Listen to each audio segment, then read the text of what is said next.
subhanahu wa ta'ala mentions in the Quran a story that occurred between Musa and Khidhr alayhi salam. And this occurs in Surah Al-Kahf, and it is a surah that many of us read frequently, especially on Friday. And it is a story that has a lot of benefits and a lot of wisdom for us. And there's only one time in the whole Quran that Allah subhanahu wa ta'ala references Khidhr, even though the reference is indirect, but not by name, but by story. And Khidhr alayhi salam, we learn from our tradition that Khidhr was a prophet of Allah. That Khidhr was a prophet of Allah. And this is in contrast to what some people believe, which is superstitious belief, to be honest, that Khidhr is some type of superhuman, that he's flying around, he's still alive. No, all of this is fairy tales. Khidhr was a prophet, and Musa was a prophet. And the two of them were sent to two different people, but at the same time on earth. And we learn in Surah Al-Kahf that one time, our Prophet ﷺ told us that Musa alayhi salam spoke and gave a khutbah to the people. And someone asked him, "Oh Musa, who's the most knowledgeable person on earth? Who's the greatest person of knowledge?" And so Musa assumed that he was the most knowledgeable. And honestly, why would he not assume? Allah has spoken to him directly. He is one of the greatest prophets, ulul azmi min ar-rusul. He has the largest ummah that humanity has ever seen up until his time. Our ummah is larger, but up until his time it was the largest ummah. Allah Azza wa Jal chose him, spoke to him directly, Mount Tur Sinai. Why shouldn't he assume? So he made an assumption, and he said, "I am the most knowledgeable." Immediately Allah subhanahu wa ta'ala sent Jibreel down and said to him, "Oh Musa, how could you speak without knowledge? How could you say something you didn't know? You just made an assumption. You can't just speak about the religion like this. You can't speak about ilm al-ghayb. Verily, there is a servant of ours, abdan min ibadina. We have given him knowledge that you do not have. He has some knowledge you don't have. How can you make this claim that you are the most knowledgeable?" So immediately Musa alayhi salam humbled himself and he said, "Oh Allah, give me permission to go meet this person. Allow me to go study with him." And this shows us his humility and humbleness. That being who he was, he had no qualms, instantaneously lowering himself for the sake of knowledge. And such is the case. We accept the truth from anyone. We learn and study from any person who has more knowledge than us, no matter what their ethnicity, no matter what their age, no matter what their background. When a person is a person of knowledge, instantaneously we humble ourselves in front of their knowledge, as Musa alayhi salam demonstrated. So he asked Allah permission. Allah Azza wa Jalla said, "Go and meet him in such and such a place." And these are the characteristics, and the story mentions when you will meet him when the fish disappears. The story of Surah Al-Kahf mentions. So eventually Musa meets Khidhr. And he asks Khidhr, and he says to Khidhr, "Let me follow you so that I can learn some of your knowledge. Let me gain some of this knowledge." Khidhr says, "إِنَّكَ لَن تَسْتَطِيعَ مَعِيَ صَبْرًا." You won't have patience to be with me. You don't have enough patience to be with me. Musa says, "Give me a try. سَتَجِدُنِي إِنْ شَاءَ اللَّهُ صَابِرًا." Give me a try, I'll listen to you. So Khidhr says, "I only have one condition. If you accompany me, don't ask me what I'm doing until I tell you. Don't interfere. Don't get involved. It's not your job. I have a mission. I'm going to do it. You mind your own business until I tell you and I explain to you. Until I do that, you're not allowed to ask and question." So Musa says, "Okay, we will do that. Not a problem." Then they find a ship. And the ship belonged to some poor fishermen. And they needed to come across the side. They wanted to go across and get to the other side. And they said to the people of the ship, they said to the fishermen, "Will you carry us and Allah Azza wa Jalla will reward you? We don't have any money, we don't have any, can you just carry us, get to the other side, and Allah Azza wa Jalla will bless you." So the fishermen were generous. They said, "No problem, come with us. We'll take you to the other side." When they were busy casting their nets and fishing, Khidr comes down into the hull of the ship, pulls out an axe, and he cracks the hull of the ship just enough to let the water in so that they could make it to safety without drowning. Just enough so that the water begins to flood, they make it to safety to drowning. And as the fishermen are confused, what happened? Where did this water come from? In the confusion, Musa and Khidr just disappear. Musa says to Khidr, "How could you have done this to these people when they were so generous to us? They gave us for free, they gave us a lift and a ride. Why did you do this to them?" And Khidr says, "Didn't I tell you, you don't have patience?" Musa says, "I forgot." And he genuinely forgot. He says, "La tu'akhidni bima nasitu." Okay, you know, I forgot. This is a genuine mistake. And when you make a genuine mistake, you're supposed to overlook it. لا تؤاخذني بما نسيت. Don't give me a tough time because I forgot. You're right, I made a mistake, I won't do it again. Barely has he finished this sentence, and the axe is still fresh with the wounds of the hull. And now they come across some kids playing on the shore. And Khidr takes one of them and eliminates one. Musa has not forgotten. He has just said, I'm not going to do it again. He knows exactly what the condition is. But the taking of a life is a very big deal. Especially the life of an innocent, especially the life of a young child. Musa, knowing full well what the condition was, became so angry. How could you have taken an innocent life? And this shows us, by the way, that Khidr was a prophet. Because nobody on earth has the right to be judge, jury, executioner, except for someone whom Allah Azza wa Jal has told directly, and this means a prophet. No one can use this excuse, say, oh, Allah told me to do it, unless they're a prophet. Khidr was a prophet, and Musa was a prophet. So Khidr does the deed, Musa becomes irritated. Khidr says to him, look, didn't I just tell you? You see for yourself, you don't have enough patience. And Musa did not forget, he doesn't have an excuse, so he has only one thing to say. He says, okay, you know what, you're right, but I ask for one more chance. Basically 3 strikes and I'm out. One more chance, allow me. Our Prophet ﷺ said, may Allah have mercy on Musa. Had he not been hasty and put that condition on himself, he would have seen many amazing things. Had he not been hasty, he was hasty. He wanted to show, okay, you're right. Had he not been hasty, and our Prophet ﷺ said, hastiness is from shaitan. And he said, thinking and acting calmly is from Allah subhanahu wa ta'ala. Hastiness is from shaitan, being very quick to act. Just acting impulsively. This is not from the characteristics of the believer. And acting thoughtfully, and acting with much patience in what you're doing, this is from Allah subhanahu wa ta'ala. So Musa became irritated. He said, you know what, one more time, khalas, I'll leave you. You won, basically. So the two of them, they make their way to a village. They're tired, they're hungry. Notice, by the way, they're both prophets. SubhanAllah, they have no money because they're not interested in this dunya. Their pockets are not overflowing with gold and silver. They didn't have money to pay the fishermen. Now they're hungry, night has fallen, they don't have money for food. And it was the custom of the time, the custom of the world, and this is our Islamic custom as well to this day, that when a stranger comes to your town and village, that stranger has the right for some basic hospitality, basic bread and a cup of water. This is fard, kifaya, that the community has to take care of a stranger that has no other means. You're not going to let a person starve. And this was the culture of that time. This was how it worked. This was how everything worked. Everybody understood this. This city or this town was so miserly and stingy, they refused to share a cup of water and a loaf of bread with these strangers. I mean, the height of stinginess. They refused to be the least bit hospitable. And in fact, they mocked them, they pelted them, they got rid of them, said, get out of here, go, shoo, go away.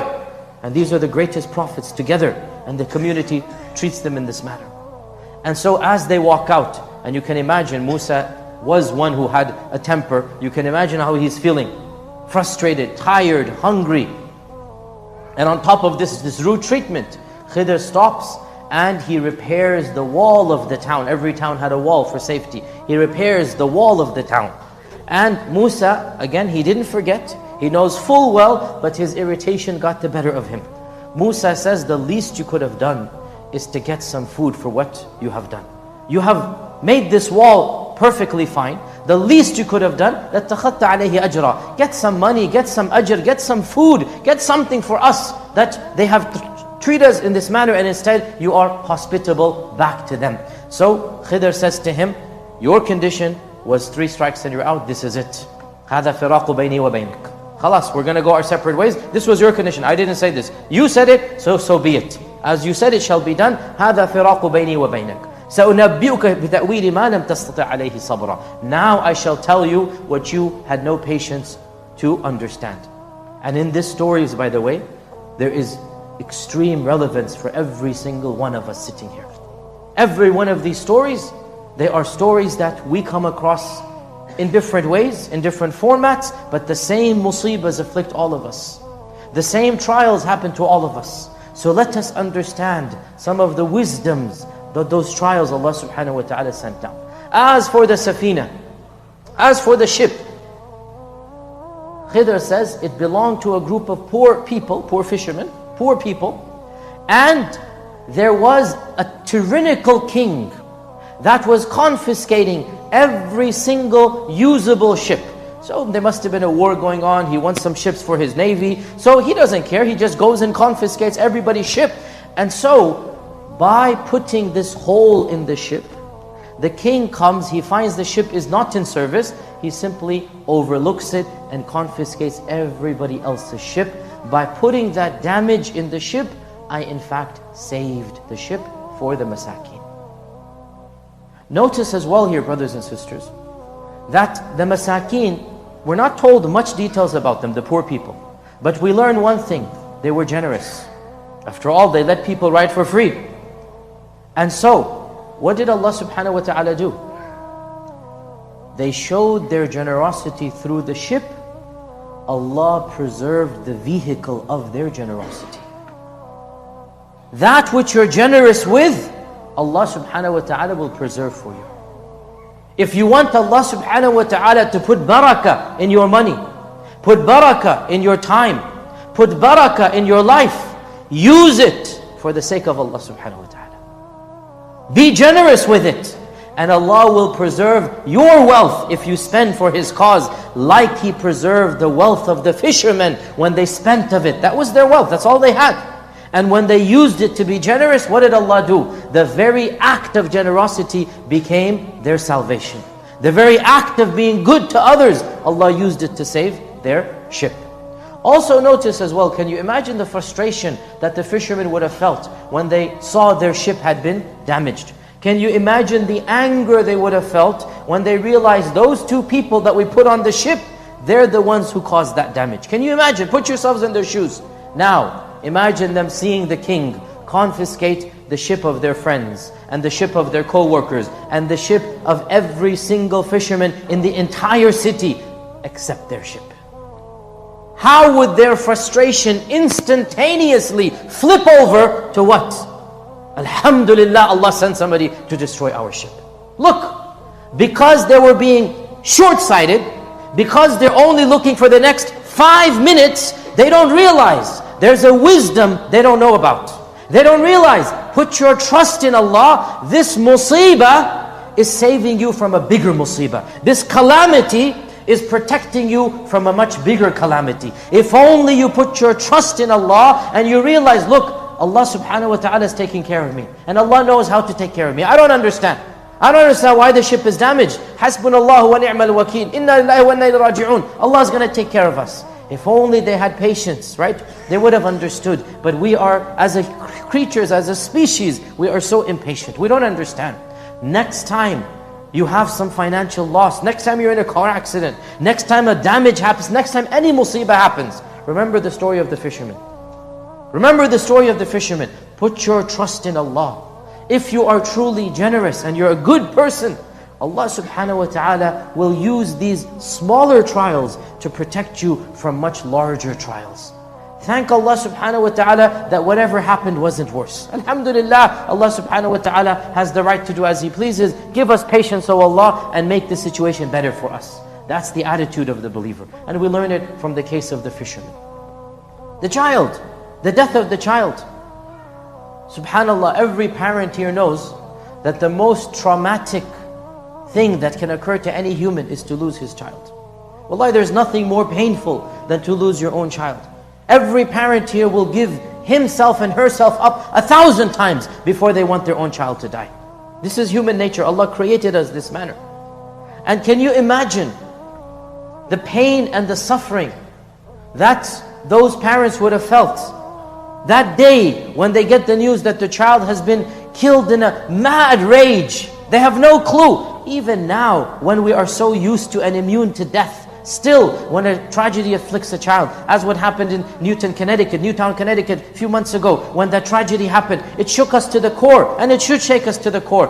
Can you imagine in those times when this never happened? You didn't have mass murders, you didn't have crazy people just killing kids everywhere. Can you imagine the trauma of those parents?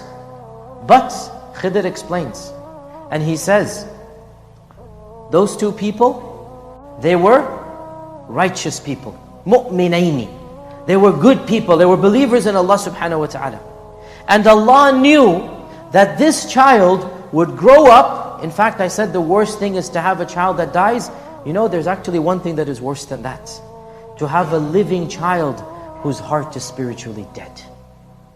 To have an ungrateful, arrogant child who continues to stab you as his parents, who continues to mock you, who continues to look down and belittle you. In fact, this is worse than a death that at a young age, that you have sweet memories, you have good times of the child. This is worse than that. And Allah subhanahu wa ta'ala knew that this child would grow up to be arrogant. طُغْيَانًا وَكُفْرًا. He would be somebody who looks down at his parents. He would be the height of disobedience. So what did Allah subhanahu wa ta'ala do? فَأَرَادَ رَبُّكَ. So your Lord wanted that He substitutes this child for a better child. To give a better child that shall be good to them, that shall be thankful to them, that shall be loyal to them. And so they got the best of both worlds. They had a child with beautiful memories. That child was taken away. And then Allah gave them a child with memories and with a future as well. Next time a calamity happens, next time a musibah happens, next time you lose a loved one, realize, never does Allah subhanahu wa ta'ala take one blessing away except that He gives you a better blessing in its place. This is a rule. This is a rule in our religion. It is the sunnah of Allah subhanahu wa ta'ala. Allah has sunnahs as well. Allah has sunnahs as well. This is the sunnah of Allah subhanahu wa ta'ala. That when He takes something away that you wanted, that you desired, that was a comfort to you, and you have faith in Him. Because look, the parents, mu'minain, the parents were believers, they were good people, they were righteous people. When you have true faith in Allah, never does Allah take something away except that He gives something better in its place. All you need to do is have faith. All you need to do is to have tawakkul in Allah, trust in Allah, know that Allah loves you more than you love yourself, more than your mother loves you, as our Prophet ﷺ said. When you're dealing with an entity who loves you more than your mother, how come you just let go and say, Allah, you know best. You know best. Oh Allah, give me the patience to overcome this and give me something better than this. We learn this from the story of the second of the three incidents. And the final incident, Khidr tells him that this portion of the wall, it's behind a garden. And this garden belongs to yatimain, two orphans. It belongs to two orphans. وَكَانَ أَبُوهُمَا صَالِحًا. And their father was a righteous man. Salih. He was a righteous man. The father has died. And he's buried treasure for his children, and that treasure happens to be above this wall. If the wall collapsed and the treasure is revealed, if the townspeople didn't give me a glass of water, do you think they would have given the orphans the gold? So I repatched the wall until the orphans يَبْلُغَ أَشُدَّهُمَا become strong men. They can now defend themselves. And they will find the gold when they are most in need of it. Because when do you really need the money? You need it when you're young, when you're starting a family, when you're starting your career. This is when you need it, not when you're 5 years old. When you're becoming a young man and a young adult, this is the money will become beneficial and you can protect your own money. Now, put yourselves in the shoes of those orphans and their mother. She will be begging Allah, making dua, where's the money, where's the rizq? How am I going to survive? And Allah knows, if He were to answer her dua right then and there, and reveal to her the money right then and there, she sees it, oh, here's the money. What's going to happen? Immediately the money will be confiscated, will be taken away, and her dua was answered, but it wasn't answered. By delaying the response of the dua for 15, 20 years, Allah knows how long. By delaying the response of the dua, what happens? She got the money when she needed it the most. Allah knows when to respond to your du'as. Allah knows, you don't know. I don't know. Allah knows when it is the best to give you what you're asking for. But as long as you're asking and you are sincere, you will get what you need or something better than that. This is our promise from Allah subhanahu wa ta'ala. Also notice here, two things that we learn from the second and third story. In the second story, the parents were righteous. Allah did not want them to have an unrighteous son. So He took away the unrighteous son and He gave them a righteous son. In the third story, the father was righteous and he died an early death. So Allah took care of the finances of those children. Parents, listen to me very carefully. Parents, listen to me very carefully. You want your children to be religious? You want your children to be good to you? You want your children to be forbearing, to be patient, to be birrul walidain? The story has it. Start with yourself before you start with them. If you are good, Allah says they're going to be good. This is the story. What are we learning from it? The second story. The parents were good. So what happens? They got good children. Look at this. The parents were mu'minain. Allah did not want to give them kafirain because they're mu'minain. You want your son and daughter to be good to you? You had better be good in your own personal, private life. You had better have a relationship with Allah subhanahu wa ta'ala. This is the number one way to ensure that your children will be righteous to you. The third story tells us what? Every one of us want to take care of our children, send them to Ivy League colleges, want them to have the best education. We're going to bend over backwards to make sure we have the most rizq for them. What does this story teach us? The number one way to get your children money, once again, كَانَ أَبُوهُمَا صَالِحًا. His father was a good man. Allah took care of the kids. His father was a good man. So money just came and they had no idea where it came from. Deen and dunya, this world and the next, it is given when you have a relationship with Allah subhanahu wa ta'ala. And when you don't have that relationship, you neither get this world nor do you get the next. These three stories, brothers and sisters, it teaches us many things, but the fundamental point that I want every one of us to go away with, the fundamental point is what? When you have a good relationship with Allah subhanahu wa ta'ala, even your problems and musibahs are in fact blessings in disguise. The believer is never punished for the sake of pure punishment. Anything that happens to the believer is in fact for the benefit of the believer. And therefore have iman in Allah subhanahu wa ta'ala, and this world and the next will be given to you.